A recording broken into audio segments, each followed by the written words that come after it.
મંચસ્થ મહાનુભાવોને નમ્ર વિનંતી, આભાર વિધિ બાદ વૃક્ષારોપણ માટે આપણે એ પવિત્ર સ્થળે જઈશું.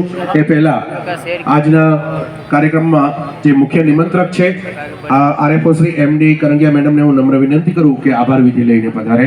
MD Karangiya madam.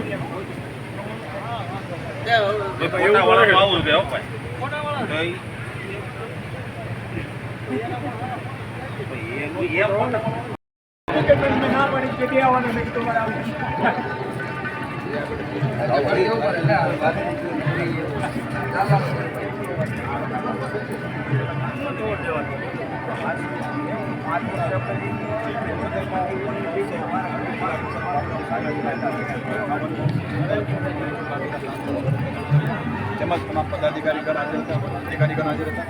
ખાસ કરીને જે રીતે દેશના યશસ્વી વડાપ્રધાન આદરણીય નરેન્દ્રભાઈ મોદી સાહેબે જે પહેલ કરાવી છે એક પેડ માં કે નામ, એ પ્રમાણે જાગૃતતા લાવવા માટે જે રીતે અધિકારીઓ દ્વારા સરકાર દ્વારા જે અભિયાન ચલાવવામાં આવ્યું છે, ત્યારે હું આપ સૌને નમ્ર અપીલ કરું છું કે આપણે આપણા આંગણે વૃક્ષનું વાવેતર કરવું જોઈએ, જેથી કરીને ભવિષ્યમાં ક્યારે પણ આપણે ઓક્સિજનની કંઈ મુસીબત ન આવે. અને ખાસ કરીને વૃક્ષ આપણે ખૂબ સાંયડો આપે છે અને આપણે જીવનમાં ખૂબ જરૂરી હોય ત્યારે આ વન મહોત્સવ નિમિત્તે સૌ પોતપોતાના આંગણે એક વૃક્ષ વાવો એવી આ તકે સૌને અપીલ કરું. વન વિભાગ ખૂબ જ અમે સારી રીતે કર્મઠતાથી કામગીરી કરવાનો પ્રયત્ન કરી છે. આ તકે આપ સૌ કાર્યક્રમમાં ઉપસ્થિત થયા, સહભાગી બન્યા અને કાર્યક્રમને સુંદર અને જે આપણો મેસેજ જે આપવાનો હતો એ મેસેજ પાસ થાય અને ખરા અર્થમાં કાર્યક્રમ છે એ સફળ થાય અને બધા ઉપસ્થિત રહે બદલ ફરીથી હૃદયપૂર્વક આપનો ખૂબ ખૂબ આભાર. ધન્યવાદ. ખૂબ ખૂબ ધન્યવાદ મેડમ.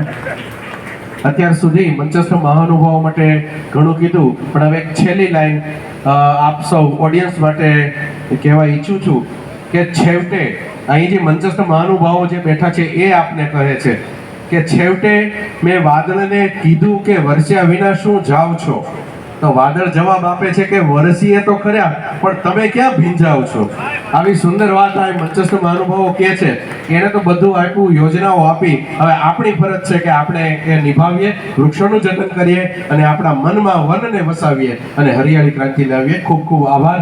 આગળના ક્રમે વૃક્ષારોપણ તરફ સૌ મંચસ્થ મહાનુભાવોને નમ્ર વિનંતી કે વૃક્ષારોપણ માટે સાથે જોડાશે. સૌ